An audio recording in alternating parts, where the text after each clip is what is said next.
আমরা continuous tense সম্পর্কে জানবো। কন্টিনিউয়াস কথাটার অর্থ হচ্ছে ঘটমান, ঘটমান কাল। তো পুরো টেন্সটা যদি আমরা ফলো করি তাহলে আমরা দেখবো যে তিনটা কন্টিনিউয়াস টেন্স পাওয়া যাবে।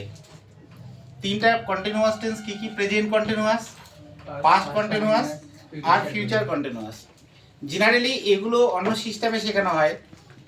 প্রথমত হচ্ছে প্রেজেন্ট কন্টিনিউয়াস, প্রেজেন্টের যেটা রয়েছে present indefinite, present continuous, present perfect continuous, এইভাবে শেখানো হয়।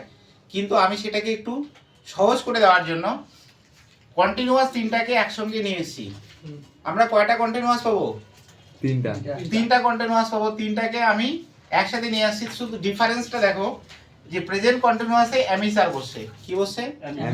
পাস্ট কন্টিনিউয়াসে ওয়াজ ওয়্যার, আর ফিউচারে হচ্ছে শ্যাল বি, উইল বি। এছাড়া বাকি যেগুলো আছে যে এই ভার্ব প্লাস আইএনজি, এই যে পার্টিসিপল, প্রেজেন্ট পার্টিসিপল হয়, verb plus ING present participle, এগুলো সব জায়গাতে ভার্ব প্লাস আইএনজি আছে।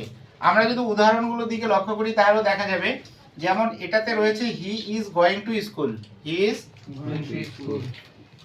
ওইটার এই পাস্ট কন্টিনিউয়াসে হচ্ছে he was going to school, আর ওটার ফিউচার কন্টিনিউয়াসে হবে he will be going to school. Okay, বোঝা গেছে?